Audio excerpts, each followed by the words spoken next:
What is going on, everybody? Hope you are having a wonderful Saturday. Very hot in most places right now. Stop driving those SUVs. Ride a bike. All right. So we have our buddy Jason Metz. He is back from his trip in Las Vegas. He was supposed to be here with Mike and Pack Drip the last time, but he couldn't make it that time. He's here with us this time. So it's only right, after we heard in his thread that he brought the S1 reserve packs to the locker room, that we play this clip. I'm very important. I have many leather-bound books, and my apartment smells of rich mahogany. All right, there's the man. Very important. Don't throw me under the bus, Tandy. I wanted to join your stream. I just had a better offer, and sometimes in life you got to choose one thing versus the other. But I'm here with you now, special Saturday edition. So quit your bitching, stop complaining, and let's have a conversation. All right, we'll do that. But it would have only been right if you joined that stream in some kind of transitory location. Like you should have been, walking to catch the train or something. Otherwise, it wouldn't have made sense if you were. Yeah, I don't catch trains, Tandy. I take limos. Oh, sorry. Yeah, I should have remembered that. So only private and very special transportation for the. I don't know all this trans talk, Tandy. That's not the show that I thought I was joining. To each. Well, actually, it is. We're going to talk about pronouns today. Okay. All right, just kidding. I'd like to be it. Can I be it? Yeah. No, but in all seriousness, it's not every day that a former presidential candidate invites you to his suite to watch basketball. I wouldn't miss your show for much, but once in a while something comes up and you have no choice. Right. You said it, and strangely enough, I have this picture. So there you go. It's great. So great. Do you want to tell us about anything about that after about your meeting with a former presidential candidate? It's really not much to tell. He's become, his whole family have become great friends of ours. We hosted them in Atlanta after Joe Biden won the presidency. I donated my house to Andrew and Evelyn Yang and their family. And they actually stayed at our place for a couple months while they were helping with the Get Out the Vote effort for the 2 Senate runoff elections. A couple months? Where did you live for a couple months? It's a whole long story. I actually had the house on the market. We were in the process of selling it. I took it off the market to host the Yangs, and we were already staying elsewhere. But yeah, long story short, we became really close. His wife is amazing. Evelyn Yang is one of the most incredible people I've ever met. And it's always dope to connect with old friends. Okay, very nice. Yeah. Were there chicken fingers and nice buffet in that suite? I would say not so much in the realm of chicken fingers, but also not in the realm of carbone. Shout out to the Top Shot VIP crew, Brian and Colton and those guys. They gave us a good meal out in Vegas for sure. So then we can actually just start right into that. Yeah. Real quick for Martin, though, he wants a little bit of a Trump. Here you go, Martin. There All you right. go. So tell us about the VIP dinner. That was the first event that you guys had together. That was the Yeah. first time you arrived in Vegas and met your fellow VIPs. What was that like? Yeah, I mean, I was in Vegas for a few days before that. I came in early and I had a bunch of meetings out there, so I was busy as shit. I actually missed a couple of Top Shot events or was late to some because I was out there doing business. Unlike most people who are just there for the fun and the games. But yeah, it was cool. I was looking forward to meeting collectors, sure, like meeting Veerman and Alex and some of those guys was cool. But I've never met people like Jacob and Sean and Luke and those guys. So it's a little bit of trepidation, not knowing how somebody like myself would be received in that type of environment. But it was dope. It was all good. That sound is going to be great for everyone listening on the Yeah, podcast later. there goes my fucking ring. Yeah. Deal with that later. So then you had a little bit of trepidation because I know some of these people know you as a guy who maybe in the past laid Yeah. on the shit talking quite heavy, has Yeah. definitely dialed it down. But Yeah. how were those initial conversations? What were those initial greetings like? It was all good, man. Yeah, I mean, everybody knows kind of my history on the platform. Web3 was all new to me. I didn't realize. I thought it was so weird when people like use pseudonyms and didn't share like their real identity in the space. And had I caught on to that a little bit earlier, I could have done a lot of what I did, what I thought was for the common good under the veil of secrecy, I suppose. But man, I'm too stupid. I'm too slow. I just went full bore. Like, this is who I am. This is me. Like, there's no differentiation between the public me and the private me. And, no differentiation. Now I'm feeling bad for your wife. Well, we all feel bad for my wife. But trust me, feel just as bad for me. We're all fucking crazy. But yeah, man, I was very loud and vocal on Top Shot Twitter for a very long time. Behind the scenes, obviously, I was doing my best to kind of provide consultation from the inside, with Rohan and others, and trying to add value and kind of talk through the customer experience and how to merge this Web3 and Web2 world, and level up on comms and level up on engagement and all kinds of things. But for a while there, yeah, I was very vocal. Some of it was tongue in cheek, and I don't think it was necessarily taken as such. Some of it was authentic, and like I really wanted to try to push change the only way I knew how, which is brute force. I'm from Jersey, man. Like, there's no subtlety around me when I believe in something. When I want to get something done, my brain only really knows how to do it one way. But yeah, I mean, I think over time, and especially once I started working in Web3, I realized I had to kind of dial it back a little bit. And I didn't want any of it to be taken as personal. Like, I respect anybody out there hustling and grinding. I definitely respect people who are trying to build revolutionary products and experiences.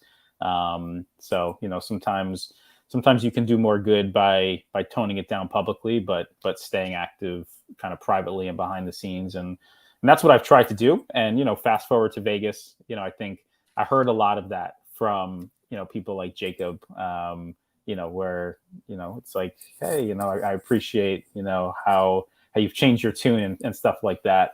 But yeah, it was cool to meet those guys. Yeah, it was a good experience. Okay. So there weren't any like abrasive, initial conversations or anything like that. It was all very polite. It was all very polite. And honestly, like, everybody that Dapper sent out there, from Brian on the VIP team, and Colton, who's just fucking amazing, and JP, who's so dope, and Sean, or, pack reviewing, great dude. Great group of people. Met Janie. She's fly as fuck, look great head to toe. I think, what was most impressive to me about Dapper's showing, because, when you look at the numbers, like, they had a lot of their staff out there, considering the number of collectors who were out there. It was a high percentage. they wanted to be out there. They wanted to talk to people. They wanted to have any kind of conversation, good, bad, and ugly. People were grilling them. Justin, the economist, I'm sure he had his fair share of interesting conversations because, this is a very passionate group of people. It didn't really click for me until I was out there that, like, I'm not like a Star Trek fan or Star Wars fan or any of those kind of cultish groups, but we really are kind of like this very nuanced, cultish kind of community.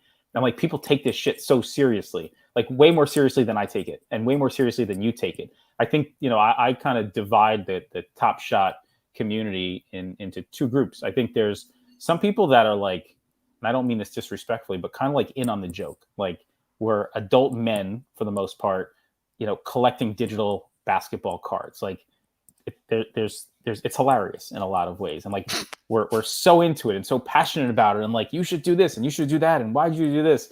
But like we're able to kind of take a step back and like see the absurdity in it. But then there's like a whole other group of people who like they don't take that step back, like they're in it, like they live the moments, like they memorize the challenges, like they know what the reward was, for the third flash challenge, and like it's so embedded in their DNA, and like it's a beautiful thing in a lot of ways. And it's just it's interesting. Like there's definitely a dichotomy in the community, and like a bunch of the collectors I met, I think they're kind of in on the joke, so to speak. Like we love it and we're passionate about it, but like it's not the centerpiece of our lives. But then there's a lot of people who, this really is integral to their lives in so many ways. And I think the team at Dapper, like they understand it, and they're obviously working really hard to find the ways to excite and reward and acknowledge kind of both subsets of the community, I think. I mean, it's nice to hear that. I wasn't expecting you to say it was a beautiful thing. I thought you were going to say it's like horrifying and terrifying and you couldn't sleep at night after that. It's life, man. Everybody's different, and like we're all trying to navigate this crazy universe. So yeah, it's all good. No, I mean, the thing that I definitely identify with what you just said is that it has created this thing that we all have like an interest in and a connection in, and these, we're all like connected to each other. There's this thing, there are these like digital collectibles, and that part is what like blows my mind whenever I actually start to think about it. It really does. So actually, we already have a question for you here from Poker Pro Eric. Which one is your favorite moment? The S1 LeBron James MG lead, the S1 Durant run it back, or the King Sabonis fresh threads? It's a great question, and I'm sorry I didn't meet Poker Pro Eric. From everything I'm told, it would have been a memorable, wonderful experience. Seems like he made a great impression out there. Unfortunately, I missed the team hold event, which I told Mike I was going to go to. I was going to try to go to because they booked the same. They booked an event at the same time, right? And I was going to ditch the VIP happy hour like after the first hour or something. Like it was nothing special. I mean, it was fun, like engaging with the same people from the weekend. But then, of course, the King himself walks in, and then everything changes. Oh, we need a video.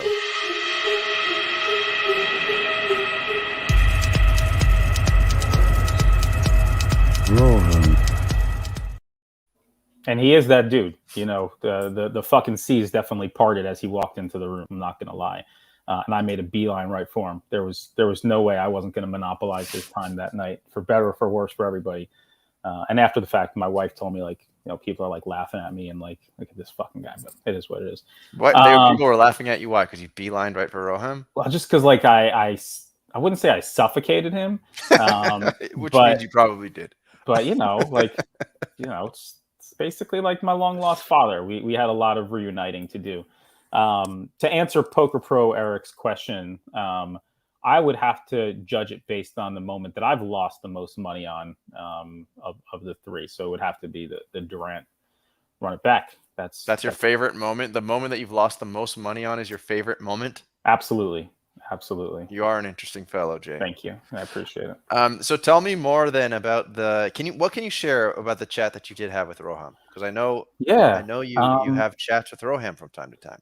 Yeah, and it's been a minute. Like, we used to talk all the time, but I've been busy recently. So I don't have the time to make anymore. Just kidding. He doesn't really return my calls anymore.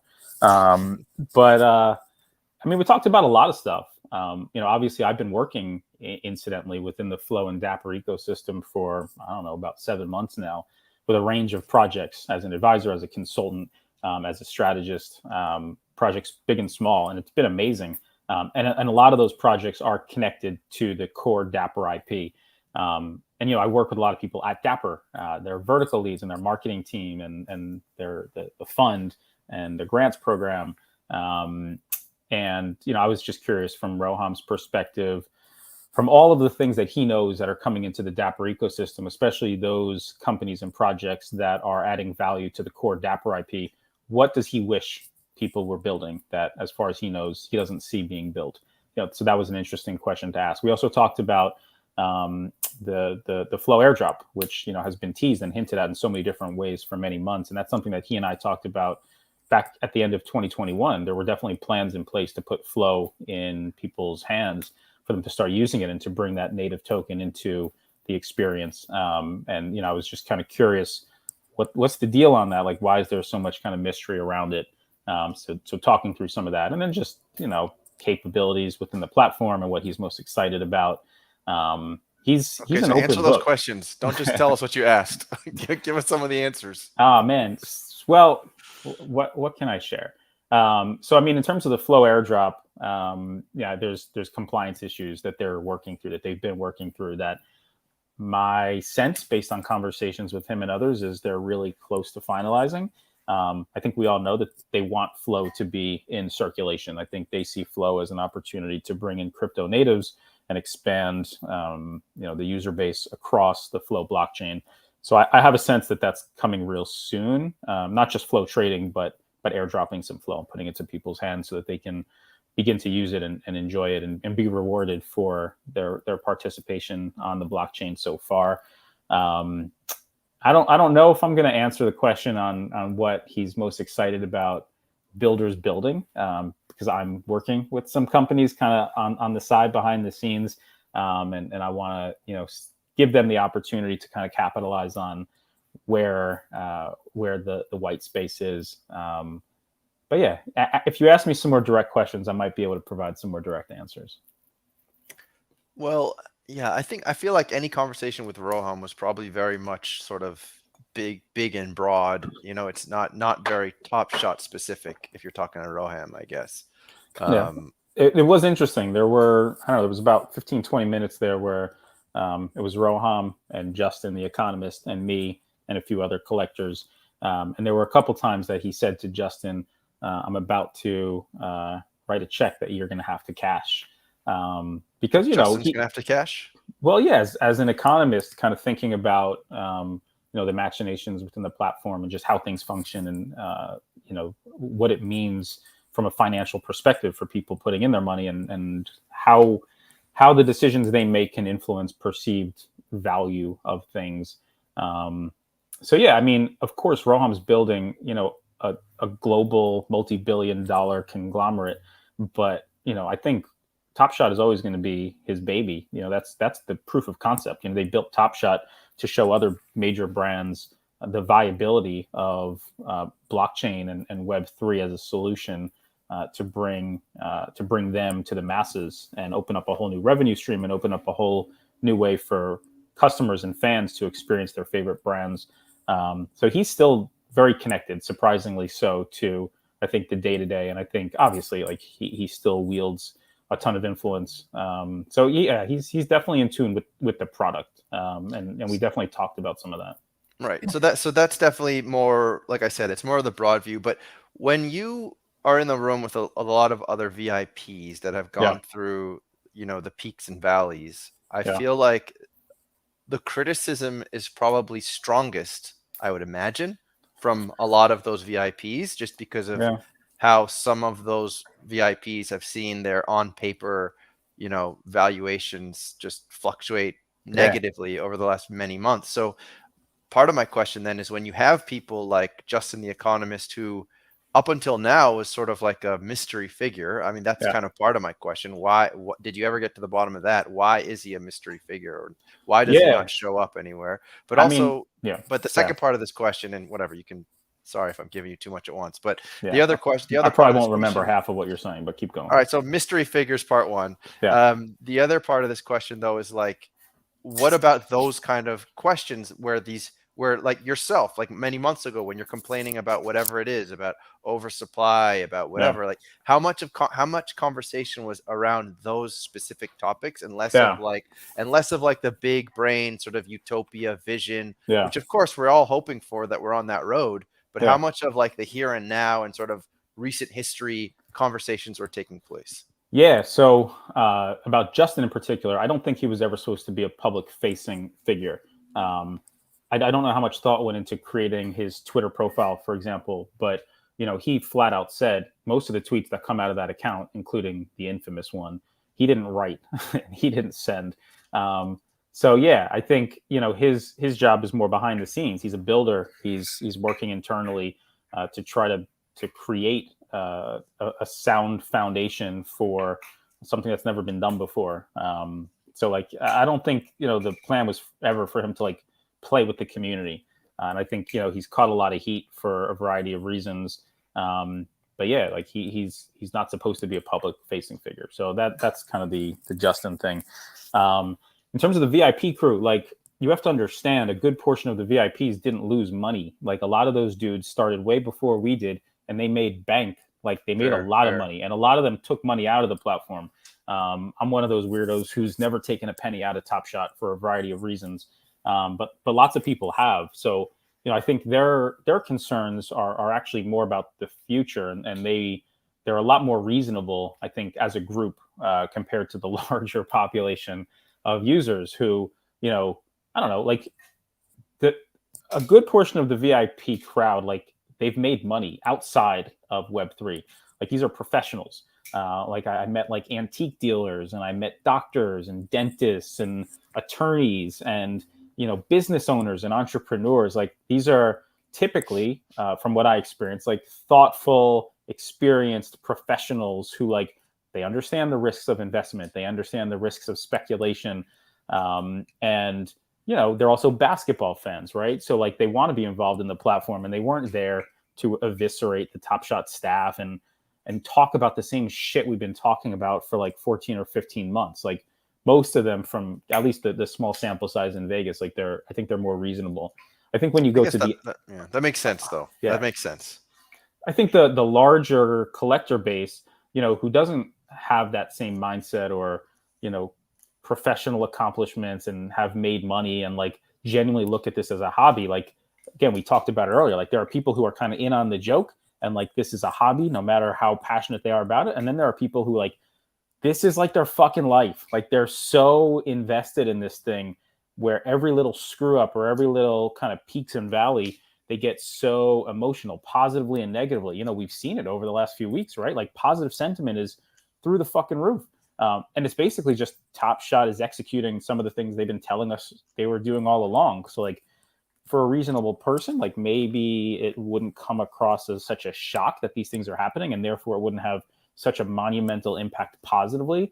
But because a large portion of the collector base, I think, is younger and maybe less experienced with a bunch of things, like they're so on edge, good stuff, bad stuff, like everything just like moves them so viciously. But yeah, I didn't see as much of that in the VIP population. Like they're just like, how am I going to, make some ROI? Like what's happening? Like, what's the plan? Let's talk about it kind of, strategically and understand, level set expectations. And, I think the other interesting thing for what it's worth is I would say almost all the VIPs I met out there, like they want to keep putting money into the platform. Like they're having fun. If you take it's impossible to take the financial piece out of it, right? But again, like, I don't know, when you're talking about somebody who's like a millionaire and like they have lots of money, and as an adult male, like we don't have many opportunities to like engage in fun hobbies, right? Like that's what always struck me about Top Shot once I wrapped my head around it and kind of got involved. And I was like, holy shit, like this is like a hobby that I could do as an adult male who loves basketball and like has a family and has, a ton of professional obligations and family obligations, and like I don't have all the time in the world to do stuff, but like, wow, this could be fun. I think a lot of the VIP group, at least that I met, like they look at it the same way. So it's much more level headed, I would say, for better or for worse.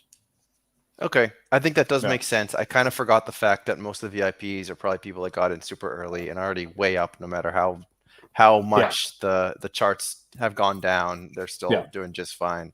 Yeah. So that does make sense. And it also makes sense that most of the people at this event were there really just to have a good time, to hang out with their internet friends, and just sort of have a great time. And that's dope. Like again, I go back to like, I don't know. I've been stuck in my house largely for the last couple of years, right? Like we had COVID and like we didn't go anywhere, and now I work from home like a lot of other people. Like it is kind of cool to like find yourself in the same space as people who have similar interests and passions, and like basketball is an amazing thing to bond over. So yeah, definitely some people out there were like super nerdy and geeky about like wearing their fucking jerseys and being able to hang out with like other people who are part of the same cult. But then like a lot of other people are just like, this is cool, like I know you, like I've been talking to you and collaborating with you and like fighting with you for all these months. And I think it was cool. It was cool, for everybody to just meet some people that we feel like we've known all this time. Poker Pro Eric, yeah, I mean, I wouldn't say I was excited like a 13-year-old girl for Justin Bieber, because I didn't take any articles of clothing off. Yeah, I mean, I ran into some former politicians. I had meetings with some athletes out there. So I didn't run into any of them at the casino or bar. They were kind of scheduled meetings. But that's that. What were there any other people that you met that kind of surprised you, or like you had certain thoughts about what they might be like beforehand and they were nothing like that, or anything like that? Yeah. I would say Mike Zakarian. So what was that like? I really wanted him to be just a douchebag, because that's just kind of been my impression this whole time. But no, he's a cool guy. I like Mike a lot. I see a lot of similarities between us. And like I said earlier, like he's one of those guys that's in on the joke. Jeb, he's another awesome dude. Rocking that bear suit at the game and dancing on TV. The dude is fucking fearless. He's funny. But just like down to earth kid. So I really enjoyed meeting those guys. Alex and Steve and some of those guys were like exactly as I expected them to be. So yeah, I think maybe some of the Top Shot staff was also pretty cool to meet. Again, like Jacob was very generous with his time. Talked to everybody about everything. The VIP team was amazing. Sean Packrip Ewing, he insisted on sitting next to me for dinner, and we just chopped up about a whole bunch of different things. So yeah, I'm not going to go into any more detail, but cool. Everybody was pretty cool. Did you go to the penthouse event with the judge? I did. A lot of people got there way earlier than I did, because again, like they planned the VIP dinner around the same time, and the VIP dinner fucking went forever, man. Like they fed us like 8 courses. They just kept bringing out more and more and more food. It started like 45 minutes late because Top Shot. Not just kidding. It was actually Woj. Apparently he was sitting in the VIP room with his party, and they were delayed. So therefore our party was delayed by like 45 minutes. But yeah, once we finally got up to the penthouse, it was cool. It was a great ambiance. They had some food and some drinks and lots of drunk people. Incredible view of Vegas. So yeah, it was dope. Have you already analyzed the handshake between Jacob and the judge? Have you already seen it? I've seen the video, yeah, and meeting the two of them in person, I wouldn't expect them to have any other type of handshake. So have you seen this video already? Let's share it with the chat. So how'd it go? I appreciate it. Yeah, man, that was an awkward fist bump.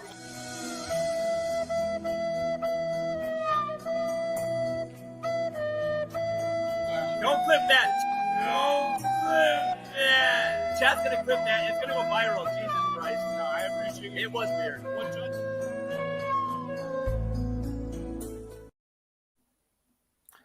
Yeah, I mean, those are two like the whitest people you'll ever meet.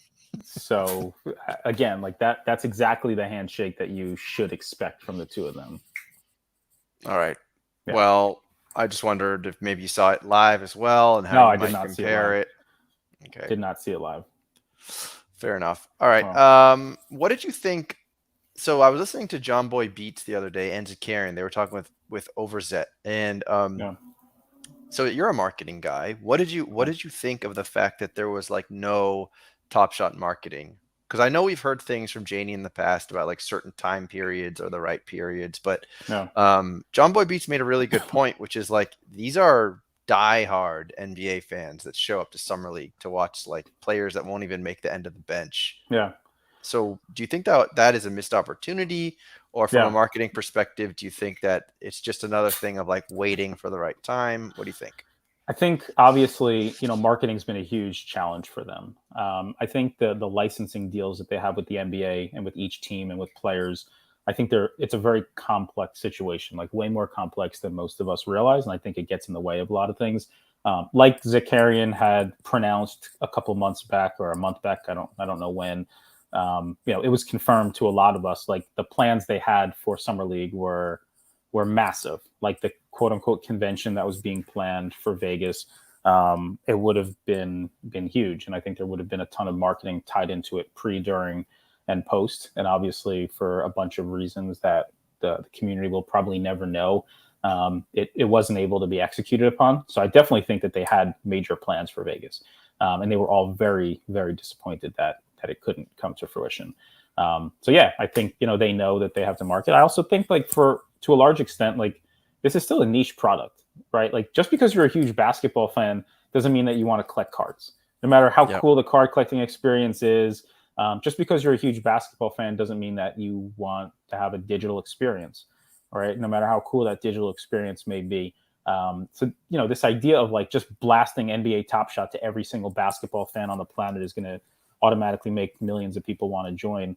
I don't think that that's a proven theory, right? So, I think they have to be smart with how and where and to whom they tell their story. And obviously, they also have to make sure that the foundation is solid, right? Like they've tried a bunch of different marketing things over the last year, but shit kept getting fucked up, right? And like, you don't want to bring people to something where A, you don't have confidence in the foundation that it's going to quote unquote work the way you want it to, or B, you don't really want to bring new customers into something where current customers are just whining and bitching and complaining, even if that complaining is valid. So I think there's a timing component to it as well. And like obviously a lot of the product improvements that they've rolled out over the last several months are critical in having a solid foundation to onboard masses. Most of us only came here because we thought we were going to get rich. Like, let's be honest about it. We saw people selling John Morant moments for hundreds of thousands of dollars, and we're like, holy shit, it doesn't matter if we understand this or want to play this game or not. I'm going to buy that thing for $1 and I'm going to sell it for $20, right? Like that's the February crowd. Like no matter how many people 100%. want to say something different. And like that's what's been sustaining the platform ever since. It's people who got in for money, but this was never supposed to be a moneymaker, right? Like this is supposed to be a fun game for basketball fans to want to play. And, a lot of those game components didn't exist and still don't exist, right? Like they're slowly but surely bringing the quote unquote game, the gamification into the experience, but it wasn't there. So it makes no sense to try to onboard people to something that isn't what it's supposed to be. So I think the timing is the most important thing. So how close to what it's supposed to be do you feel like we are? I would say probably 35-40%. Yeah, I look at something like your collection, for example, right? Right now, your Top Shot collection is basically stored in a digital shoebox. You can't show it to anybody. You can't do anything with it, right? Like stuff that you like basketball cards that people collect and have in person. Like at least you could like show it to people and you could put it on your wall and you. But can I interrupt that just for a second? Yeah, is that something you would be doing though if you had physical cards? Do you enjoy showing them to people? I don't know. I don't collect cards. That's the thing, But right? like Like I if you haven't did, because like Yes, I when I collected was a cards as a kid. kid. I collected Yeah, cards as a kid, and I guess if a friend came over to my house, I might no say like, doubt. "Hey, take a look at my card collection." But it's not But just cards, right? Because like as a kid, you had like autographed memorabilia, you had posters on your wall. Part of the thing of collecting and owning something is to show it off in one way or another. It's the okay, clout that it gives you. It's feeling connected to other people. Like it you bond over it for sure. You go to card. I used to go to card shows as an 11-year-old, as a 12-year-old. I'd have all my cards. I'd put them out on the table. I'd show people. I'd sell. I'd trade. I think that the interconnectedness of collecting anything is a big part of the reason why. And that that hasn't even been built out whatsoever in Top Shot. And like that was one of the conversations I had with Sean and Rohan to an extent.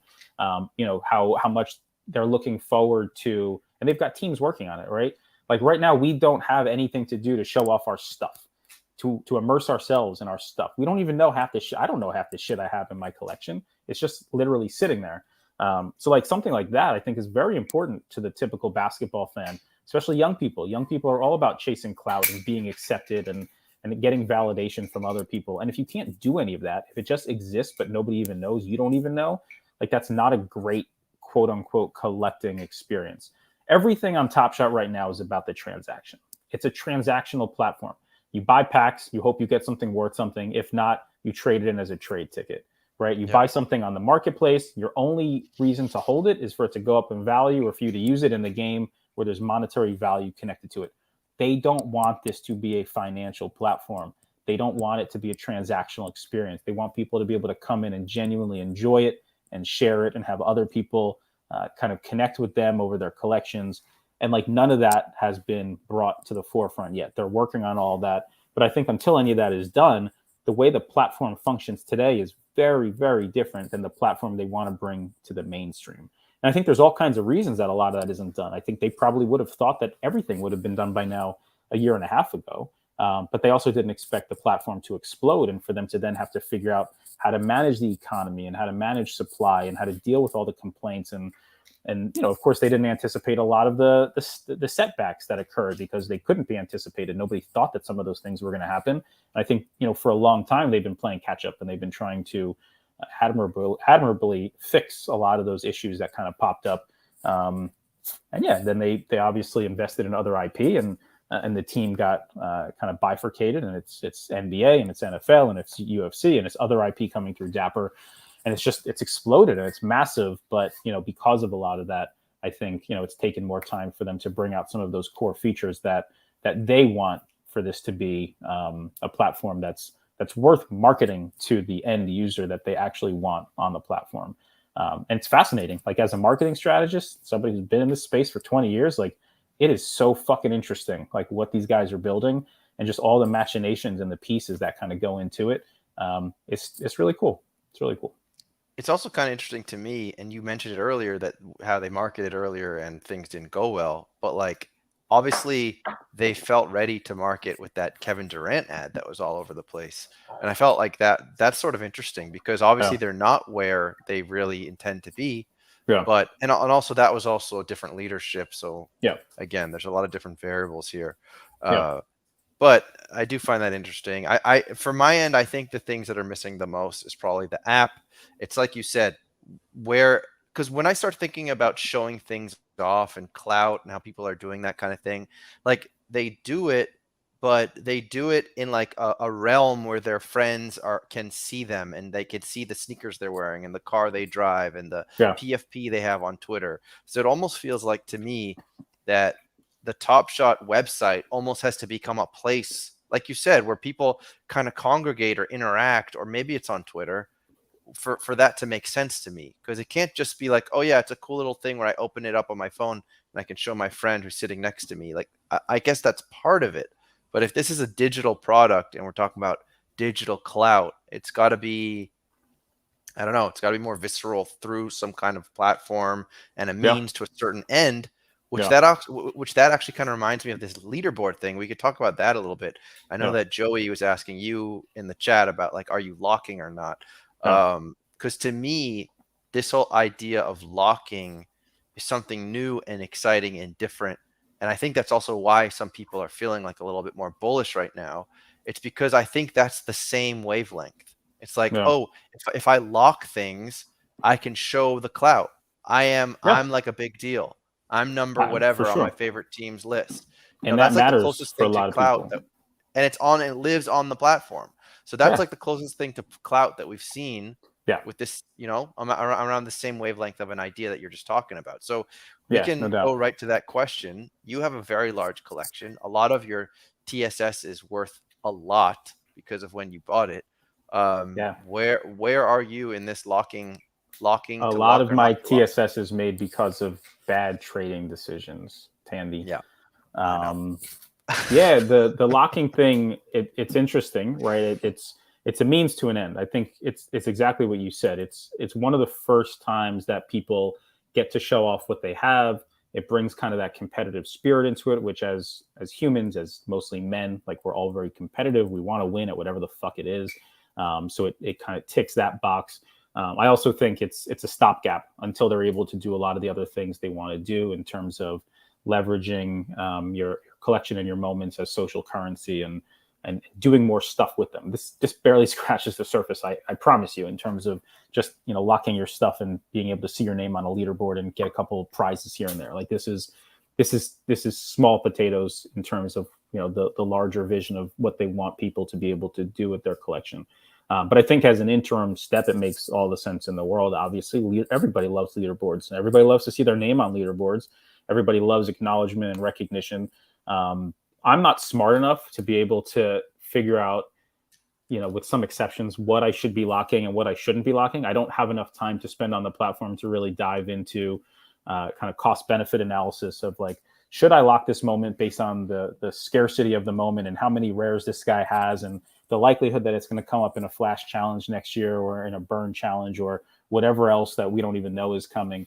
But I've been locking some stuff that like I know for a fact I'm not going to be selling in the next year, whether it's because there's no way it's ever going to hit the value that I paid for it, or just because like the original reason I bought it was because I thought it would have merit in holding long term. But yeah, I mean, I'm just as competitive as anybody else. So I'm sure, once they bring out the team checklist and it becomes clearer what it's going to take to score high on these leaderboards, like I'll probably end up locking a lot more stuff and probably end up regretting locking a lot of the stuff that I locked because I wasn't smart enough or didn't take enough time on the front end to weigh the opportunity cost of what its value would be to me had I not locked it originally. But it's a fun game, and that's all it is. And I think it's a great step in the right direction for sure. Yeah, agreed. I really like that it's creating some gamification, some different options, and making people think a little harder than just buy a pack, flip a pack, repeat. No. So that is cool. Yeah. Let's see if anything. I see some of the comments. So Epic needs to be a social platform. Yeah, I mean, that's definitely part of, I think, the long-term plan. Like they want players involved in this thing, and they've tried a bunch of different ways to get players involved organically through paid partnerships. Obviously, we all know most of that hasn't worked. It hasn't stuck. But I think they're going to continue to try to find ways to make it cool for NBA players to actually get involved. I think, even if you look at like the Magic Johnson autograph moment, there's lots of interesting things to provide utility to the moments where players themselves can interact with stuff and then put it into people's hands. Obviously, for generations, people love getting autographs from their favorite players or game or memorabilia and stuff like that. I definitely think that that's a big part of their focus area is to figure out the right way for players to become immersed in the platform. I saw another comment. Are these 35 to 40 million for marketing? I mean, everything depends on the execution, right? It depends on where that money goes. There's obviously, I think, something that Janie has already said is like they want to test a lot of different things and they're not going to throw good money after bad. To your point earlier, Tandy, like, she's relatively new in her role as general manager. I think there was previous leadership. I think previous leadership probably made some mistakes as people tend to do. And they probably spent money on things that didn't work at all. And, for a variety of reasons, maybe the strategy was wrong. Maybe they didn't understand the target audience. Maybe they didn't, there's a lot of kind of reasons that a marketing campaign could go bad. Coke and Pepsi, sometimes waste hundreds of millions of dollars on marketing that somebody in some room at some agency thinks is a brilliant fucking idea. And the campaign just tanks. So yeah, I mean, 35, 40 million, whatever the number is, like it's a big number. It's not massive. I've seen many $35 or $40 million marketing campaigns achieve absolutely nothing and shift the needle not one little bit. And then I've seen companies with really brilliant guerrilla marketing that they spend $0 and they have massive success. So it's just about telling the right story to the right audience. But again, a lot of it is predicated on product and having the right customer experience and bringing people into something that they want. I maintain, and I think several of the people at Top Shot and Dapper that I spoke to in Vegas would agree, and said so. Right now, it's a transactional platform. The first and only thing you can do when you go to that platform as a new user is buy something, and then the only reason that you own it is to either use it to get something else of financial value or to sell it when it makes sense to sell it. So if that's all it is, then there's going to be a very small audience of people who want to engage in that day after day after day. We're the degenerates, right? Like, we're all gamblers. Like, we love this trade ticket thing where there's a fucking infinitesimal chance to get a hollow or a rare moment in these trade ticket packs where it's $2 a spin, but you buy them in packs of 5, so it's $10 a spin, and you just rinse and repeat, and before you know it, you spent $400, $500, $800, and maybe you got something great and maybe you didn't, but you're just in it for the thrill and for the gamble. I don't think there's enough people out there who want to do that day in and day out. But right now it's a gambling platform. And I think as they bring out more product features that make it less transactional and more about immersion and enjoyment and experience, then they'll be able to put those marketing dollars to good use. Have you I don't know if we've answered this question already, but when you think about how it is such a transactional experience as of right now, do you ever think about what would be the optimal experience if it were not the case? Like, what is it's not for me. What is the utopia for you, but you as the marketing guy, let's pretend, for Dapper, and you say, this is how we want it to be for Joe Public at the NBA stadium. He gets the postcard with the QR code. It takes him to the website. Because right now, again, it's still transactional. It's still like, here's how you buy your first pack. They want to be the centerpiece of fandom. That's what does that mean to you? It means what they've said time and time again. Rohan said it on every office hours, every State of the Top Shot Union address. Teams know who their biggest fans are. Players know who their biggest fans are. And you get experiences based on your activity on the platform. I think it begins. Then that's still a transactional platform. No, it's an experience platform. But how? You log in. How's it now an experience platform? Well, I mean, none of those things really exist yet. But the way that you're going to interact with teams and players, not just through Top Shot moments, but going to games, interacting with merch in real life, like all of that, I think, is part of the master vision of this becomes the epitome of the NBA fan experience. And again, it's not just based on moments you buy or anything you buy. I think everything you do will help you accumulate social currency as it attaches to the teams or players that you're passionate about.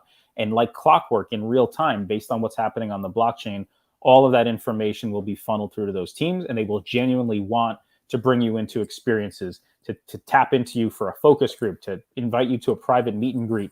Whatever the case may be, I do think that that's ultimately where they want this platform to go. And it's not transactional at that point. It is experience-based. It's based on how much time you spend. It's based on how much you share on social media, but it's all kind of tracked back to your unique identifier on Top Shot. I think that's the utopia that they're trying to build towards. Yeah. I mean, to me, that almost sounds like a team-gated Discord that's way more built out, and it exists when you log onto the website, and that's where you interact. And then that's how they're like tracking your activity, because I think that would probably be pretty hard if they were trying to track your activity on Twitter or something like that. Do you have any hot takes, Jay, about the team captains program? How do I put it? I think it's awesome in a lot of ways. I think it's really cool to give people who are passionate about something the opportunity to drive something, knowing full well that a lot of these people are not professional marketers. Right? Like you got to call it what it is. Like, they're fans, like they love basketball, they love their teams. Hopefully, in most cases, they live in that vicinity where they can organize meetups and whatever the case may be. But I think a little bit more structure and rigor and resources probably is necessary to scale the effectiveness of that platform. I think it's awesome, for a team captain to invite 40 people to a bar or to a party or spend $10,000 for an NBA player to show up for an hour. that stuff doesn't push the needle. Not everything has to push the needle, right? Sometimes you just get to enjoy something. I think spending thousands or tens of thousands of dollars buying packs or buying moments or allowing people to send in stuff that they bought and paid too much for and get something good back in return, like it's all, again, it's like it's very short term, it's very ephemeral. I don't think it necessarily pushes the needle, but I also think at this moment in time and where we've been the last several months, for a lot of people, like we just kind of have to stem the tide. Like we just have to give people something of incremental value to keep them happy and to keep them kind of engaged. Philosophically, I love the idea of having outposts in every major market. I just think for team captains to be able to scale and do better with some exceptions, Chewy and those guys, like they do a great job. But I just think they need more support and more resources. And I don't just mean like monetary resources. I mean like strategy support. Like there should be a marketing agency of record that Top Shot brings on board. And like that agency devotes a certain number of retainer hours every month to each of those team captains and treats each captain like a client and helps strategize and helps implement marketing campaigns and deploy and execute programs. And I think they'll probably get there, right? Like this is not going to go on forever where it's just like, hey, John in, Denver, you're a big fan of, here's $35,000, like, send out jerseys and like have some bar nights and open a bunch of packs and give them to 300 people who are active on Discord. Like that part isn't scalable. I think there has to be a shift in outlook and how those things are approached. But again, I think the idea is brilliant. And I've talked to a number of the team captains and like they all mean well and they all want to do good. They're all volunteers, right? Like a lot of them have day jobs, a lot of them have families. They can't devote a tremendous amount of time to it. But I think as this thing, continues to flesh out and scale and bring more kind of rigor and just professionalism to the program, I think it has tremendous potential, way more potential than keeping all marketing centralized. I love the idea of decentralizing marketing and letting people who, at least in theory, intimately know their market and their fan base and those kind of locations, let them kind of help lead the efforts. I think philosophically it's brilliant. Yeah, I had a really great chat with the Sixers and Hawks captains, and also we have Chewy in the chat as well. And like a lot of these guys are really putting in a lot of work, a lot of creativity. But I agree with you that at some point there's sort of a ceiling to what basically like you said, what volunteers can achieve versus what they could achieve if it was more aligned and they had more support behind them. I mean, I work with dozens of projects on Flow. Like forget about Top Shot, but I work with a number of projects on Flow, on Dapper. And like there's projects that are run by people who have day jobs. And like those projects don't do very well. Like if you're not all in on something and like giving something your heart and soul, it's hard to have success. It's really that simple. But like it's a beta program, right? Like they're testing shit, which is brilliant. You have to test shit before you invest in it, full force. So I think, I have no doubt that they're going to add more rigor and professionalism to the program. And again, like I think keeping actual collectors who are in those cities and actual fans of those teams involved in some capacity, maybe not like the lead as a team captain, but like helping somebody who's more adept at that role, but like having ultimate input as a volunteer or as somebody who has a full-time day job but wants to stay involved. I think that's the way to go.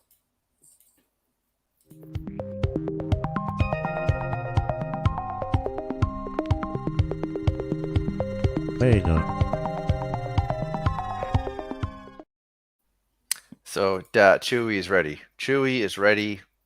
Pay this man his money, as they say in Rounders. Hey, Candy, can I say, of all the collectors that my wife met, I think Chewy was one of her top 5 collectors. She loves Chewy. Chewy said early on that he spent most of Vegas talking to your wife and not to you. We did not spend that much time talking together. The truth of the matter is I'm very much an introvert. And I would much prefer to observe things than to be thrust into the action. And, Chewy is all about action. Chewy loves the action. Yeah. You know what I wanted to get your take on, actually? So would you agree, and I wonder if you have any other reasons, because like I alluded to it earlier, why I think the vibes are healthy right now. Wow. Do you have any concern, though, with this? First of all, how much of the vibes right now would you attribute to like the locking? let's say. Like, what do you think, in your estimation, why are you feeling, let's say, better than you have Because it as of recent, let's say? I don't feel anything. You I don't don't feel feel any different. No, I don't feel better or worse. I think we're a very petulant, short-sighted community by and large. I think we're very easily influenced positively and negatively. I think the biggest reason vibes are up is because vibes are up, right?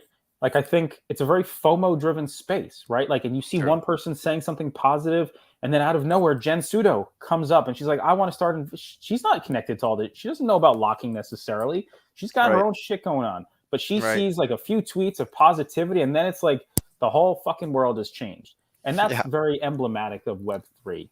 It's a very fast moving, um, keep up with the Joneses kind of space.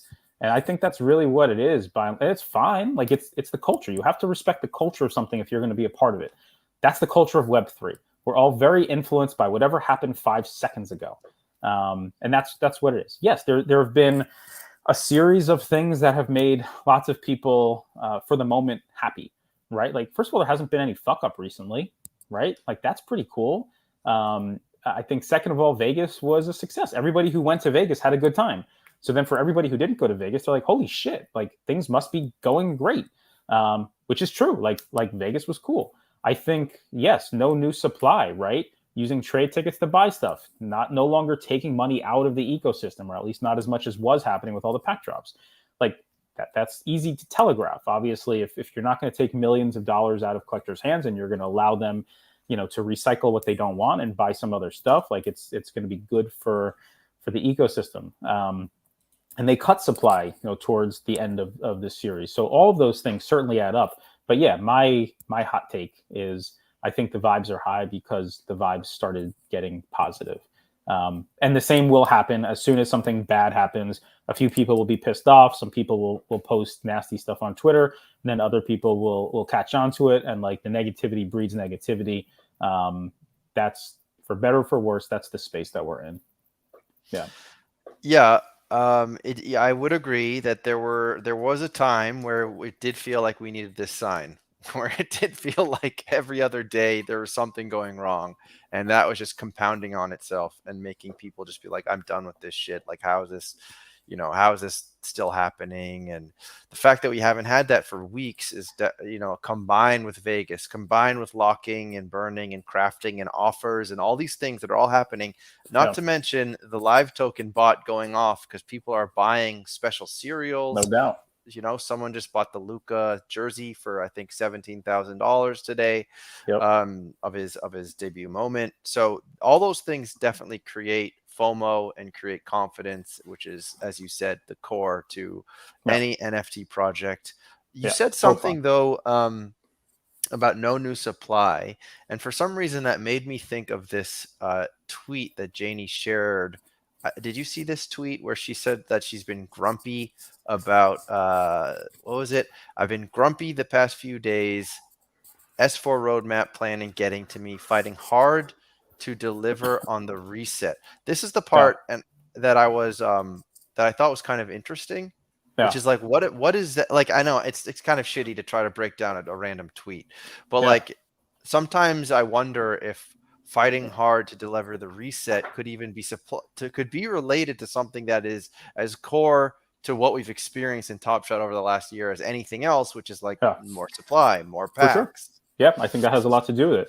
I also think we sometimes read too much into these very short tweets. So let's not drive ourselves too crazy. But yeah, I mean, of everybody over there, Janie is probably, at least among the most connected to the vibes and the cravings and the wants of the community. Like, and she reacts to it, right? Like, I think watching her in action is really interesting for me. Because, coming from like the traditional marketing and brand world, like, most executives are not plugged into Twitter day after day, minute by minute. And therefore, like, they have like an overarching strategy and they have a plan and they execute against it, sometimes regardless of what consumer sentiment may be. But I think because this is Web3 and Janie appreciates that and just she's uniquely kind of connected to the day in and day out chatter I think she is largely influenced by what she hears and sees, and she wants to make sure that she's advocating for what she deems to be the most important decisions for the community. So I believe it very much. I definitely believe that she's in there, kind of putting her recommendation in front of the leadership team. And I think, we've seen a lot of these projects, from Dapper kind of operate largely like Web2 companies, where they're for-profit enterprise. They have to deliver for their massive league partners. Like, they're expecting this to be a revenue channel. And I think there's probably divisions within Dapper where some people see this as a Web2 brand largely, and we're trying to drive revenue for our investors and for our corporate partners. That's part of the licensing agreements that they made with the NBAs. This is intended to be revenue generating. And then you probably have other voices in the room that are saying, we have to take more of a long-term approach and maybe forego short-term revenues. And that's a very interesting battle to be fought. And I wouldn't be the least bit surprised if she's in there fighting it tooth and nail, because I think she understands more than most viscerally what this community has been asking for. And this is a very different community than the communities that most people like me who've worked in marketing and advertising and business development have been accustomed to for the last 20 years. They're all top down. This is bottom up, and it's just a complete shift in philosophy. And yeah, those battles are deep. But what I could say is, like, from everything I witnessed out in Vegas, like, this is a really close-knit group. Like, they really respect each other. And I think they encourage kind of people to come in with deviating thoughts and bring their reasons why and validate their recommendations. But yeah, I think at least in the short term, while we have comparatively so few users, I think supply is a massive decision that they have to get right because of what we've seen over the last couple of years. Yeah. I think that's absolutely right. One of the things I wanted to ask you, though, was when we talk about this leaderboard thing. So a roundabout way, when I was asking about why the vibes are up and around this leaderboard, are you concerned at all because of how up and down and hot and cold so many of us are in our Star Wars outfits, in the line to see the movie? 100%. So are you concerned at all that, like, let's say the squad or whatever they are, this duo Top Shot debut where it's, there's new moments to the top 750 of every team, right? Yeah. What happens when those get released and then, it's sort of not as exciting as people hoped? What's going to happen?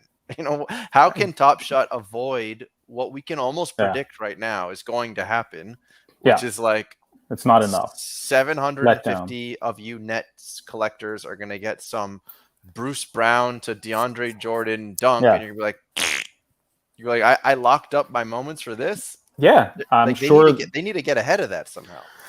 Look, I think the leaderboard, again, as we said earlier, it's a precursor for something much larger down the road. I don't think Agreed. sending out moments is like the end goal. Like, this is just it's a test, man, and like everybody out there has to understand.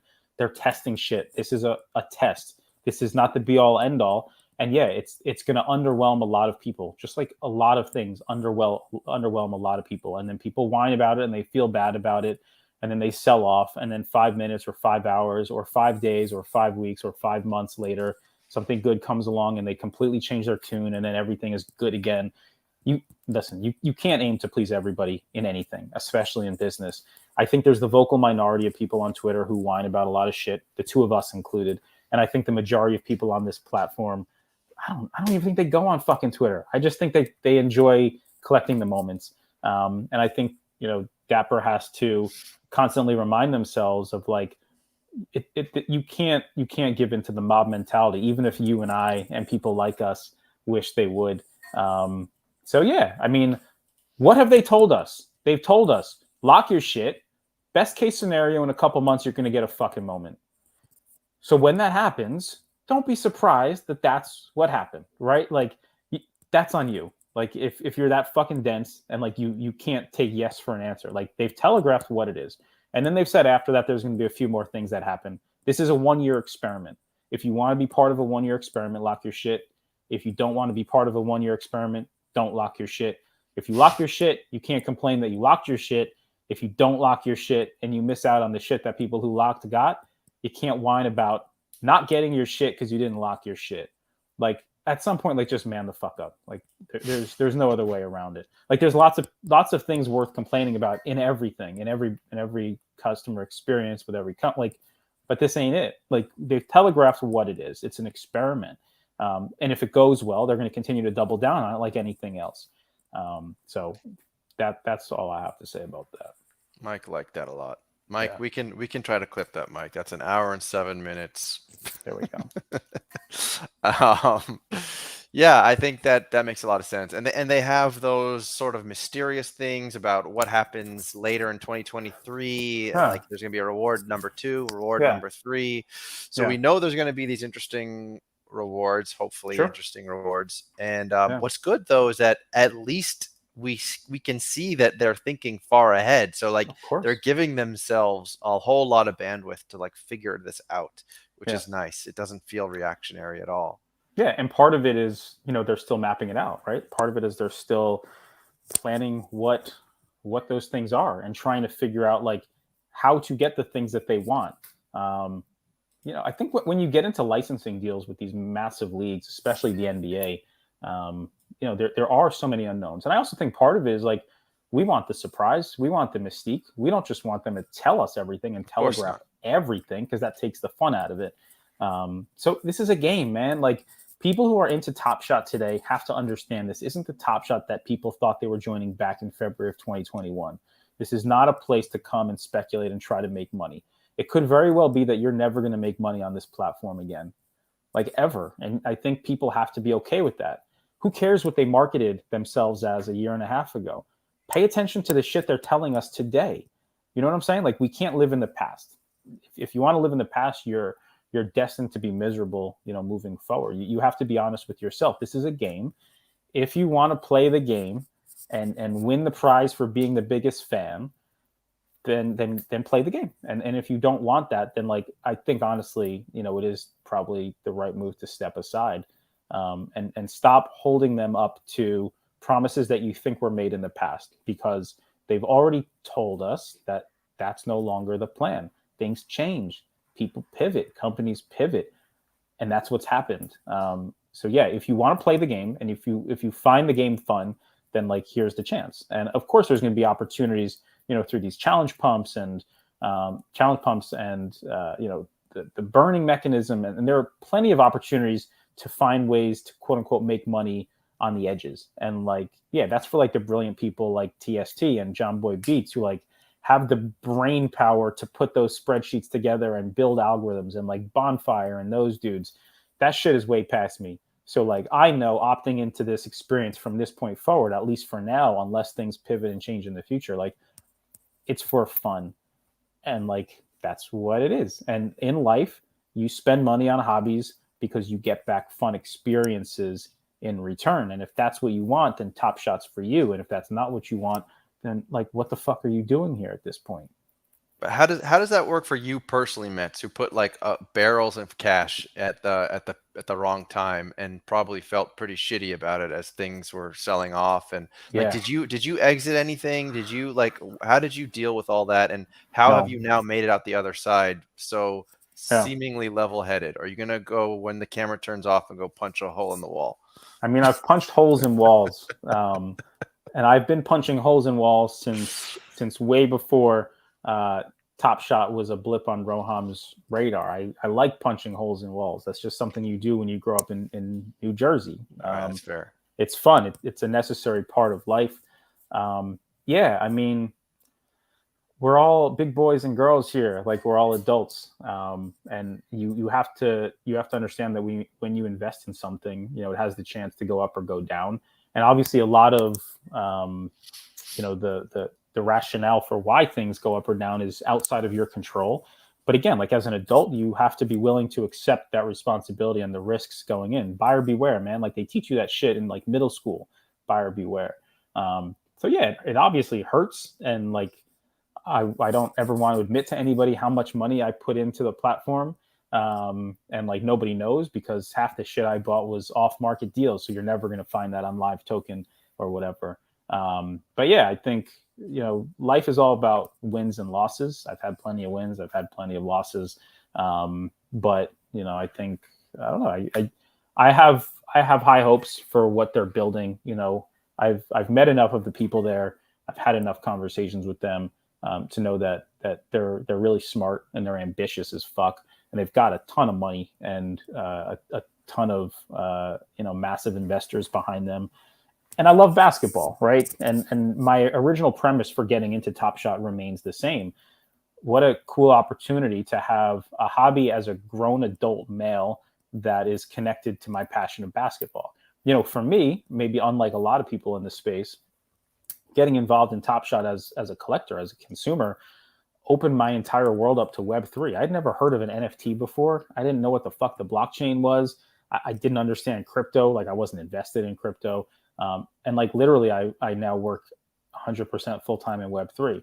Like I provide strategic guidance to some of the biggest and best platforms and products and brands and projects on many blockchains. So like, you know, if you're willing to expose yourself to something, yes, bad might come out of it, but you also have to make good happen as well. So at least for me personally, yeah, like I quote unquote lost a shit ton of money on this one platform, but like that's on me. Like nobody told me to buy shit, right? Like I thought I was doing the thing that made sense to me at the time. And I like the shit that I bought, and I've never sold anything. Like honestly, like you asked me if I cashed out or whatever, like fuck no, man. Like I've kept basically everything. And the only time I've ever sold anything is to get something else because I like the game. Like I don't want to get jerseys, and like I'm not trying to get J.R. Smith's autograph, and like it's not about that for me. Like I'm not 12. Like that shit doesn't excite me. Like I definitely want to make ROI. Don't get me wrong. Like I want to make money. That's my number one priority. But like I also enjoy having a hobby as an adult because I haven't had a hobby in I don't know how many years. So yeah, it is what it is. How has your approach changed at all from over the time period, you know, since we all began and where we are right now? Like, Yeah. are you still putting, I mean, there's no way you're putting the same amount of money you put in as you did originally, but No. like how has your kind of mindset around just collecting and buying adjusted since then? Yeah. Good question. I don't know if I actually have a strategy around buying and collecting right now. I found myself kind of in the latter parts of Series 3 just becoming a completionist. Again, I'm a very simple-minded person. Like my brain is very kind of straight forward. I don't really have much bandwidth for shit kind of on the edges. So yeah, my philosophy became like I'm just going to collect sets. I'm going to have one of everything. You know, I obviously was very active in the Flash Challenge game. I had a ton of fun with it. Gave me an opportunity to build and collaborate with a lot of other collectors and meet some really cool people and like win together. And that was really fun. So I think that became my focus is like, you know, when these challenges come out, if I got one of everything or if I have a lot of something, you know, I can play the game and win the prize. And it's a relatively simple game to play. Like not that much strategy and foresight and analysis goes into how I treat Top Shot right now. And again, like part of it is I don't have the time, I don't have the bandwidth, and part of it is I'm just not fucking smart enough like some of these guys I've met. And that's okay because like I found my path, which is like there are certain games that I can play within this platform. The games are fun, like they're high energy. I like the Flash challenges. I like you know having an opportunity to win, and if I can't win alone, I love going in and collaborating with other people. Some of whom I've met out in Vegas, right? And like they're actual humans, and like we're playing this game together. But like I don't have the time or the bandwidth to spend like 8 hours a day focusing on it. So that's kind of how my I guess my collecting behavior has shifted. But no, I'm not putting nearly as much money as I once did, and I never will. Like that was kind of a one-time deal, I think.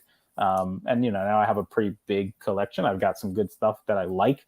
I'll probably end up locking like a lot of the big stuff that you know I know the numbers probably won't make sense anytime soon to sell, and you know I'll play the leaderboard game on some teams. And yeah, I mean like obviously would I succeed more in the game had I never spent any of that money when I did and spent it all now? Yeah, of course, like that. But you know, you can't go back in time, and it's all about just pushing forward. That's true. Yeah. How about a question about maybe sort of general NBA for How a does second. Poker Pro Eric know that I got a ton of my stuff from Spruce Springs? That is true. I used to buy so much shit from that dude. So much shit. Probably on Live Token, you can see That's that you fair. gifted you things. Yeah, so Actually, much. actually, I had a random question for you, Yeah. Jay. When Andrew Yang left your house after living in it for how many months? About 2 months. 2 months. Yeah. Did he leave a housewarming, or what is it called, like a visitor did. gift? What They was the did. gift? They left a few things. One of them was a really nice bottle of, I think it was Asian whiskey in this beautiful case with like a beautiful note. Yeah, it was very nice. It was very sweet. Okay, I like. I think is it the Japanese that make the really good whiskey? I think it is. I think everybody makes pretty good whiskey, to be honest with you. I don't think that's true, but anyway, unless you just can't tell the difference. You're like, go to those, you get those well shots, and you're like, yeah, best I've ever had. Yeah.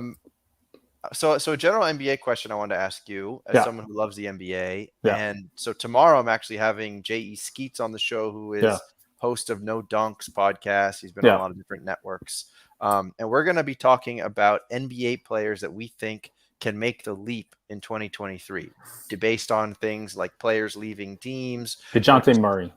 So you think Murray's going to make the leap? Yeah, I love him on Atlanta. I love him next to Trae Young. I think they both open up a lot of things for each other. So yeah, I'm big on DeJounte Murray this year.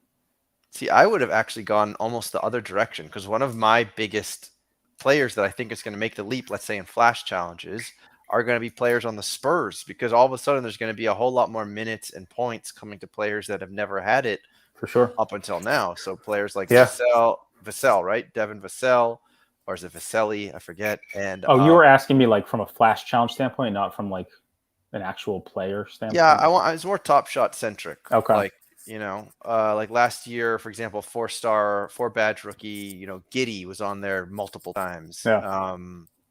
Anyhow, that's kind of Zion, man. I think Zion obviously has a chance, and like the guys who were injured, right? Like Zion and Kawhi and Jamal Murray. I mean, if they come back half of what they were before and play meaningful minutes, I think guys like that obviously have a chance. And like they have fewer moments on the platform, and that's how the game works. The fewer the moments somebody has, the more they have a chance to pump in those challenges. So I would definitely look at guys like that. I also think I think there's a big chance that like Russ or somebody like him ends up on the Spurs, where they just give him the ball 50 times a game and he scores a ton of points and they lose every game. So I don't know about the young players on the Spurs, if in fact they do like a salary cap dump and bring in somebody like that. I think they're going to tank for this like 7'6". Oh no, they're definitely going to tank. That moves like, I forget his name, but he's super tall and moves incredibly well. I've never been high on super tall young guys. I don't know. Like I've seen some of his highlights, and I've been wrong many times. Like I always thought Kevin Durant was super overrated, and I was obviously wrong about that. But yeah, who knows? Do you think Kevin Durant and Kyrie Irving going to play in the Brooklyn uniform? I don't think Kevin Durant's going to stay on the Nets. Is that kind of bullshit though, that he can ask for a trade when he has like 4 years left? What is that? No, it's not bullshit. Why would that be bullshit? What is that? You sign a deal for what is it, 5-6 years, and then 2 years in, you're like, I want out? No, you get a job with any company. They can fire you at any time. You can quit at any time. You don't have to give a reason. These are professionals. Like you can ask for anything you want. The team doesn't have to grant it. But like they're not fucking slaves, man. Like who cares if you got money? Who cares if you have a contract? Like the way contracts work is, yes, you can ask for anything. And you can sit out if you don't want to play. So I don't hold it against any player for demanding trades. I think it's a free fucking world. Just like I don't hold it against teams for trading their players. It's a free fucking world. You can't whine and bitch about it. But then I think it sucks. What's the point of the contract then? The point of the contract is, you enjoy playing there and like they enjoy having you. Things change, man. People go into things with the best of intentions and shit changes. Just because something is true today doesn't mean it has to be true 6 months or 6 years from now. You can't lock yourself into shit. Those days are over. So you are pro Ben Simmons as he was sitting on the bench. No, I hate Ben Simmons. And it's not even about being... I don't like players that sit out because their back hurts.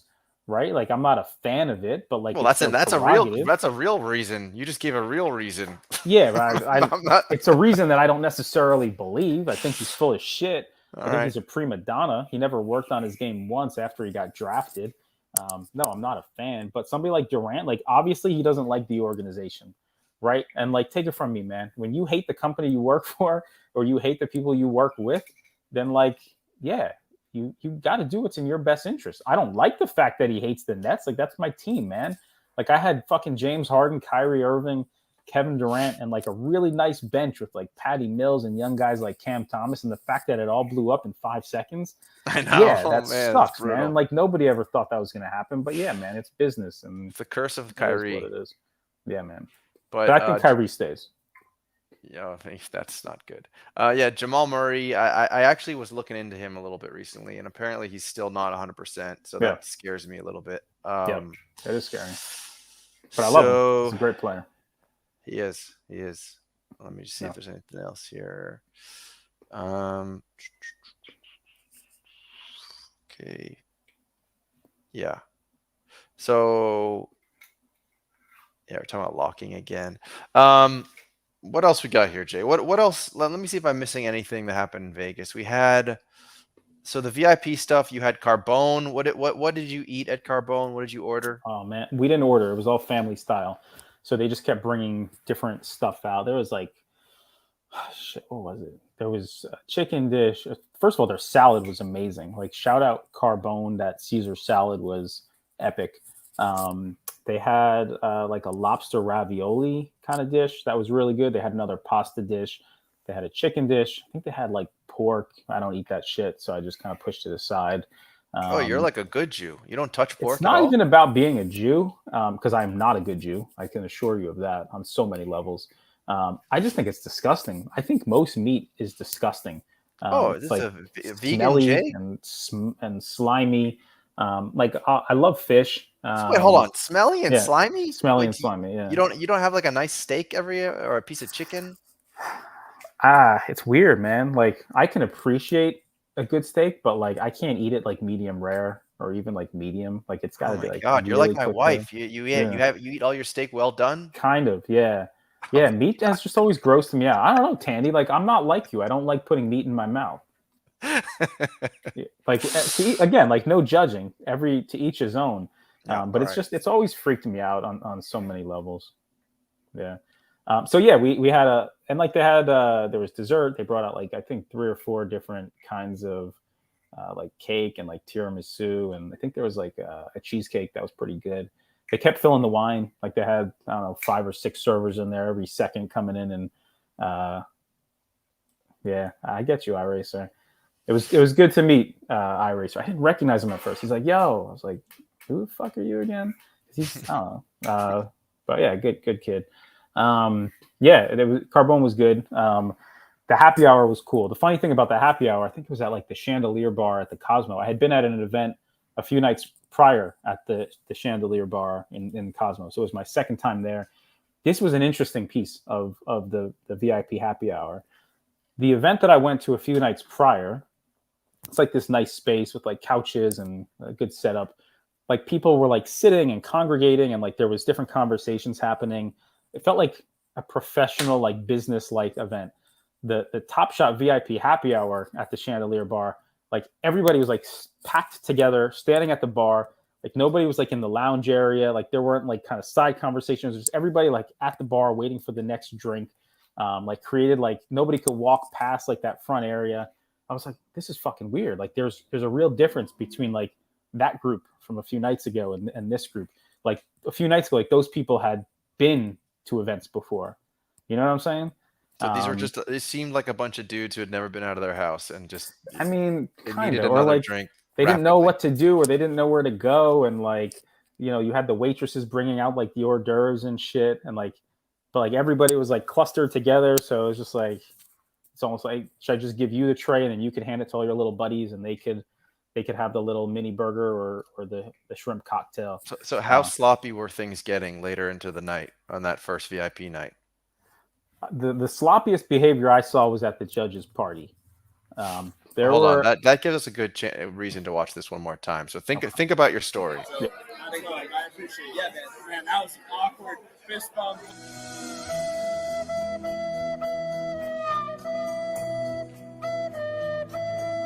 Don't clip that. Don't clip that.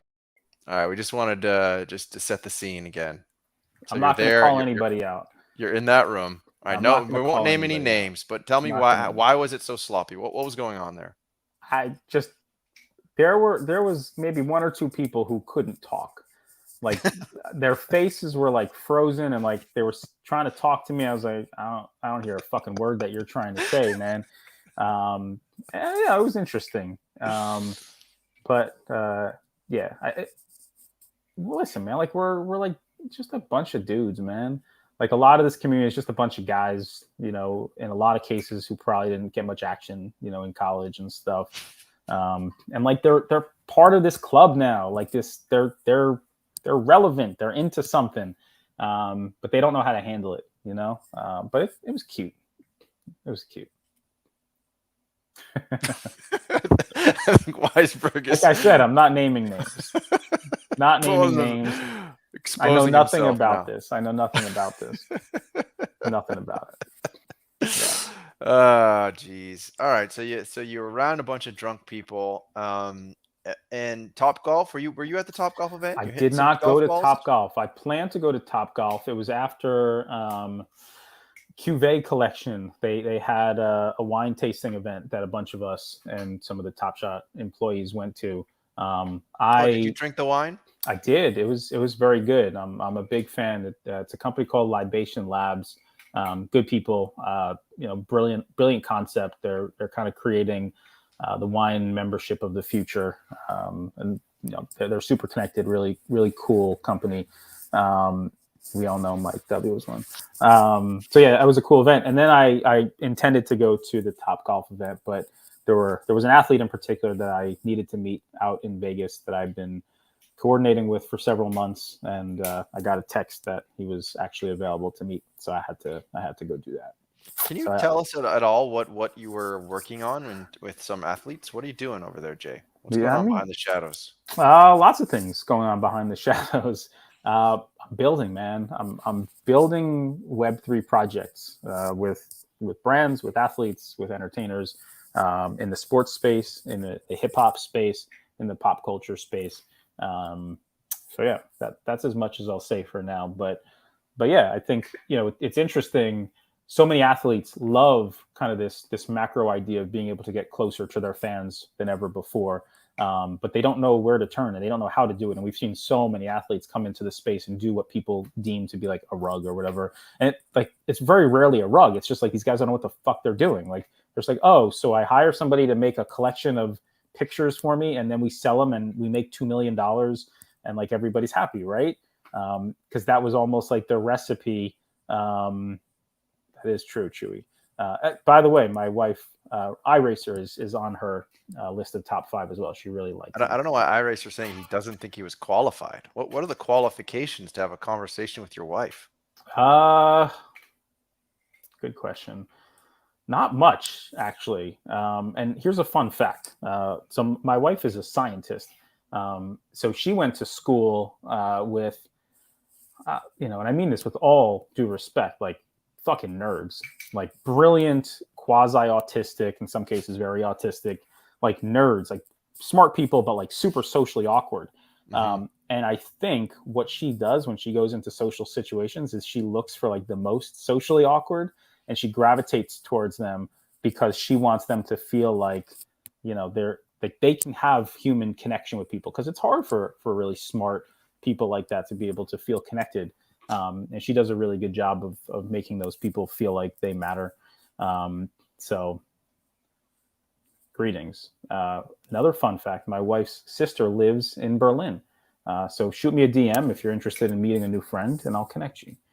So yeah, that's that. Well, that's very nice. It's very nice that your wife goes. What were we talking about before we were talking about that? I don't remember. What were we talking about? Top Golf and like the Top Golf. Yeah. Yeah. I wish I had a chance to go, because it sounded like a lot of. I don't golf, by the way. I have slipped and herniated disc in my neck and back, and there are From certain what? things, man, from really bad car accident from way back in college. I drove into a telephone pole going 60 miles an hour, not on purpose, by the way. I was Sober? not drunk, completely sober.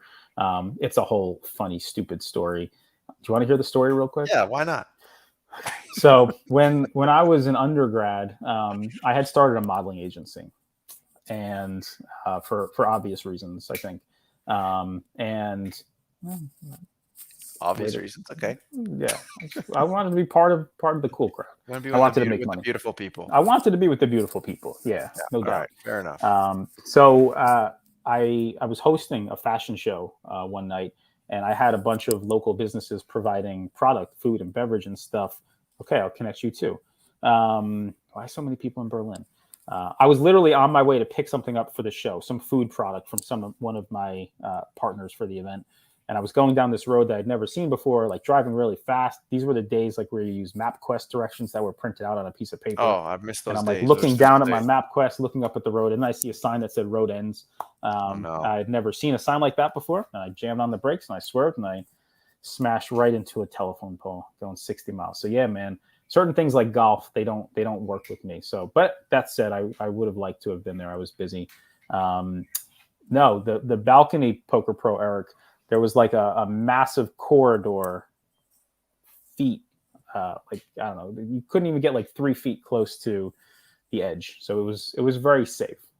Mike was safe. I would have, honestly, if I knew Mike was scared, I would have held his hand and made him feel more comfortable. I wish he had come to me because he missed a beautiful view.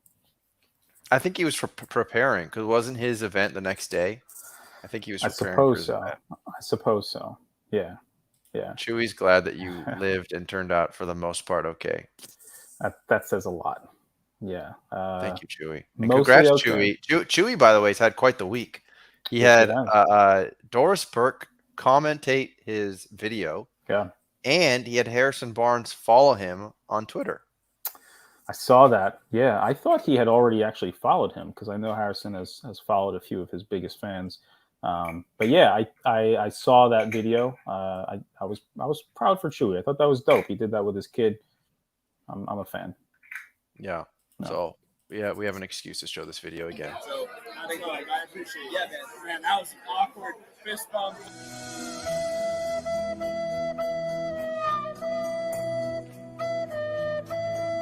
Don't clip that. Don't clip that. No, not Never like gets that. old. No, not like that. No, I would have held his hand strong. I think Zakarian is an important part of this platform, and I would not want him to fall. Or I might have pushed him. I don't fucking know. Let's be honest. We never know until we're in that situation. Yeah. What else you got? What else? What else, Jay? I feel like we've talked about many things. I feel like we didn't get into any I thought we might get into some more deeper, maybe slightly scandalous conversations or things. Are you feeling looser? Is there something you want to share now? Is there some shitty whiskey in that coffee cup that you think is wonderful? Let's see. I had about a 15-minute conversation with Justin, the economist, at the happy hour. And we were specifically talking about the S1 reserves. I beelined to him when I saw he was alone and nobody was bothering him.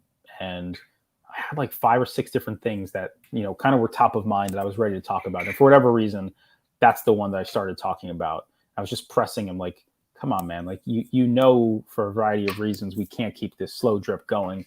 So just release it all. Like, now's the time. You see what's happening with the Hollow and MGLE packs and the trade ticket packs, and things are going well. People love it. It's surprise and delight. It's kind of a low barrier to entry. My thinking, honestly, is I don't think there's enough buyers for S1 moments right now. So if it all avalanches into people's hands today, I think even if people try to dump it and sell it at the lowest ask, I just don't think there's enough buyers to scoop it all up, which means some people will land them. They won't be able to sell them. They'll have to hold them. And I think they'll retain some of their value more than this slow drip, because with the slow drip, I feel like there's always enough people to come in and it continues to lower and lower and lower the perceived value of this stuff. So yeah, I spent a lot of time kind of pushing and prodding on that topic. And he seemed, open to it. He's like, yeah, I think that could work. That's an interesting idea. No promises. He, of course, said, we're going to see how it goes with these current trade ticket packs. But I think, by any metric possible, the trade ticket packs have been a massive success for Top Shot. And I think most collectors would also say, the risk reward has been good enough to participate. And I think they saw that. So I'm really glad that they announced that shortly thereafter. I think that's honestly a big win for the community. What else do I want to share? My only take on that one, Yeah. and I do think that I absolutely see how much people love this new locker room pack, and I think the more we lean into that, the better. Just keep on the deflationary stuff. Just keep it going for as long as possible. I'm cool with that. The only thing I'm not so sure about, though, is if there's no market for the S1, I don't think that means it's going to limit people to say, oops, there's no market, I better hold on. It's just going to lead, I think it just leads to undercutting. And I mean, initially, I think, yeah, it's either it's going to be a whole lot of undercutting because they all get released at once, or it's going to be a whole lot of undercutting because it's released over a few days. It's like, I think the result is going to be pretty similar. I think but get it over with. Yeah, it kind of has to happen. But it's going to happen anyway. Every month there's undercutting. So yeah, there'll be undercutting, but it'll happen once. And then it'll all kind of figure itself out. And then soon enough, the season will launch and they'll make sure Top Shot debuts are in the Flash challenges and they'll be wanted again and people will have them in their collection and they'll be less inclined to dump them. So I don't know. There's no perfect answer, right? Like the goal here isn't perfect. It's just the better of two options or the better of 10 options. So I don't know. Most of the people who I collect with who have S1, we don't want the slow drip. We'd rather get it out there and allow the Band-Aid to be ripped off. Exactly, iRacer. You took the fucking words right out of my mouth. Yep. Rip that Band-Aid off. That's why he's qualified. Yeah. Well, any other questions, chat? What other questions you have for Jay? He was in all those shadowy VIP rooms. Have we heard everything we wanted to hear? I do wonder if you could tell the difference between good wine and bad wine based on your whiskey story, but we'll just take your word for it. No, I don't think I can. I'm not a wino. But I mean, for me, I know what tastes good and what tastes bad. I also do know a good whiskey from a bad one. I think that was more tongue in cheek at the time. Yeah. No, there were no females at the Top Shot, but I guess that's not super surprising, right? Like, I don't know. It's a basketball event. It is what it is. Fair. The hang was good. Did you pace yourself with the free booze? Oh yeah, I'm an adult, man. I'm not. This wasn't a bachelor party. You know what I'm saying? Like, I go out sometime. Like I hang out with people. Like every time I have alcohol in my hand, I don't need to get sloppy drunk. Like I don't know. That's I'm not in college anymore. Plus, like the next day sucks. Yeah, we're old. People don't realize that we're old. We are the old heads of NBA Top Shot. Oh yeah. Like those days are long gone. Did you play any basketball, by the way? I did. I didn't expect to. Honestly, I hadn't shot a basketball in like, I don't know, 3.5 years. Like embarrassingly. Like I love basketball, but I don't know, life, man, and injuries. Life and herniated discs. Herniated disc, yeah. It comes and goes with the pain, but I went there after a meeting. I had dress shoes on. I had a button down that was way too tight on the arms. Like it was like super tight on my arms. It's hard to shoot like that. It was hard to shoot. And like for like my first hour, I was taking calls. So I had a basketball in my hand because I love holding a basketball in my hand. You do love holding balls. I know that. I love holding that one ball. Don't jump to conclusions and don't get too excited. We can all, deduce what's happening underneath your camera. So just keep the excitement to it. Yeah. Right. Go ahead. Finish the conversation. That little pen that was in your hand. Yeah, I'm sure it's very similar. Yep. Similar in girth, I'm sure. Certainly not length. So yeah, my plan was I was just there and I was gonna like meet people. And then I don't know, I couldn't help myself. I started putting up a couple shots, and then there you go. And then Cam came, or at least I saw Cam out there, and I was like, I got to shoot around with Cam, and then Pack Rip Ewing, Sean, and we played a little game of horse. So yeah, I had to shoot around, and like, yeah, it was not comfortable. I was not wearing the proper shoes. My circulation, my blood circulation in my arms was going rapidly down because of how tight my sleeves were. But yeah, man, there's nothing like shooting hoops. Yeah. Fair enough. Did you go get one of those haircuts? I didn't. I had actually gotten a haircut like a week before Vegas. Plus, like, I didn't like the idea of being in like a tight, confined room with a bunch of other people. Like, I don't know. The COVID thing is still, you know, kind of front and center in my mind. I mean, like, we were all like, I don't know. Like, it was, I'm sure a lot of people came back from Vegas with COVID, but no, I did not. But I thought it was dope that they had it. I thought that was pretty cool. Yeah. Yeah. By the way, these hands are very large. Large hands, okay? Take that back, Jay. Large hands, big ones. Yeah. Weisberg got a haircut apparently. Yeah. Weisberg's fun. Yeah, he's a good dude. I enjoyed spending some time with him. So, yeah. When they announce the next event, are you there 100%? No questions asked. No, definitely not. I'm not there. Don't get me wrong. Don't take this out of context. What I was expecting. No, absolutely not. Next question. The timing just worked out perfectly, and like, I love Vegas, and I hadn't been to Vegas in a few years. So when it first came out, you know, like a lot of other people, I was like, oh, cool, they're doing this Top Shot convention. I need a vacation. Like, we haven't traveled anywhere in a while. So yeah, I told the wife, like, hey, you want to go to Vegas for a week? And she's like, yes, of course. But yeah, it depends on where the next one is. Depends on like what's going on in my universe. I don't need, again, like, they're part of this community. It's like Star Trek fans, right? Like, there's a huge drive to be part of everything, and FOMO is real. And like, you know, they want to be able to be in the same space as like their fellow collectors and talk about, you know, their 3-digit, Mikal Bridges, you know, Series 2 moment, and like, it means so much to them, and like, I get that, and I think it's very important to have that type of utility for that type of collector. I don't think I'm that type of collector, and like, it's good. Like, we're supposed to be different, and like, everybody has their own thing. But yeah, I mean, if it makes sense geographically and like where things are at in my life, and like if I could tie in a vacation or some business meetings to it, then yeah, I'm down. So apparently Zakarian is super spreader. Oh yeah, I wouldn't be surprised.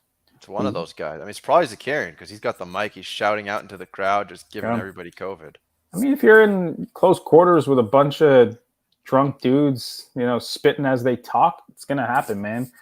Shit ain't no joke. Did you have that in mind when you were at all these events? Because I'm sure a lot of drunk dudes were spitting in your face. Yeah. I definitely had it in mind. There were several conversations with people. Like, we're all gonna get COVID, aren't we? But you know, hopefully we're all vaxxed and boosted, and man, it's just the way of the world right now. You know, we want to live our lives. We want to have fun. We don't want to stay trapped in our basements. We want to be able to connect and enjoy shit. So, you know, you just got to run the opportunity cost and be as safe as you possibly can. And if you get it, hope it ain't that bad, and take care of your shit. I don't know. No, now it's all about monkeypox. Yeah, monkeypox is no joke. Yeah, man. Yeah. Anything else? I feel like we've run the gamut here. Guess we've run the gamut. I think big picture, you know, it's good that sentiment is on the upswing. I think more and more people are coming around to the fact that, you know, this is a game that's intended to be fun. They're building the game as they go along. I think you have to have reasonable expectations at this point. You know, I think a lot of us have been guilty of, you know, knee-jerk reactions, good, bad, and otherwise. I think the other thing is, like, these are humans, you know, who are working at this company, and you know, we should probably all take a step back from some of the vitriol, even if it's tongue in cheek, because a lot of that doesn't translate on social media. Like, people don't know that you're joking, or that you know, you're just fucking around. So I think we all just have to grow up a little bit. And what's Jay's favorite casino game? I love blackjack. I'm not very good at blackjack, and because of that, I find myself spending a lot of time on roulette, because if I lose, it's not my fault. Whereas if I lose in blackjack, it is my fault, and then I fucking hate myself. So yeah, I would say it's like blackjack when I'm feeling intelligent, roulette when I'm just feeling like normal me. Yeah. Fair. No. Epic wants to know if you think Top Shot's going to send us to international games. No, I think Top Shot will have international games. And I think if you live internationally in the locations where they're doing stuff, they will very possibly send you. I think they're going to go above and beyond for the international crowd who has been left out of a lot of things unintentionally. So if you live internationally and there's activations near where you live, I do think they will take care of you. I do not think they're going to send people from the US to France or Germany or England or wherever. They might do like that VIP thing. Oh, yeah. 7 like, people get to go. For sure. VIP thing. Yes, I agree with iRacer. I think that's obviously the plan, is the tour is going to go international. So hopefully everybody who went to Vegas and got your 2 packs, don't undercut everybody else to sell them. Keep those motherfuckers, because at the next tour stop, you probably won't be able to go there. Motherfuckers who go there are going to get 2 packs, and you could use your extra pack as a bargaining chip and trade for whatever they get. What do you think, Jay? Are we still talking about Top Shot in 7 years? I mean, are we still talking about anything in 7 years? Who knows? I don't fuck. What the fuck do I know? Yeah, that's the plan, I'm sure. If it goes well, then yeah, I don't know. Fair. I think the NBA and Web3 will most certainly be around in 2030. I think Web3 will be an integral part of how people connect with the NBA and the NFL and MLB and UFC, no doubt. And, the strongest will survive. Yeah. I think that's about right. Jay, you have anything you want to shout out before we call it a night, or call it for me and a day for you? Shout out. I want to shout out Meta Panda Club. Okay. For what reason? Man, because I think they're dope. I think they're building a really cool basketball brand. I love the guys building, and I love basketball brands being built in Web3. So yeah, shout out to Meta Panda Club. That's all I want to say. All right, shout out to Meta Panda Club. Jay, well, thanks, Jay, and we'll talk again soon, and hopefully the vibes will continue on the up and up, and we won't be complaining. We'll just be happy. I hope so, man. Shout out Poker Pro Eric. I'm sorry we didn't get a chance to spend time out in Vegas. Maybe next time. You never know. I'm actually kind of surprised, because it seemed like from everyone else that Poker Pro Eric was everywhere. It does seem like that. It seems like I was nowhere somehow. I saw everything for the most part. I feel like I interacted with most people, but I think I had some other obligations while I was out there that maybe took my attention away from some things. What are you gonna do? Yeah.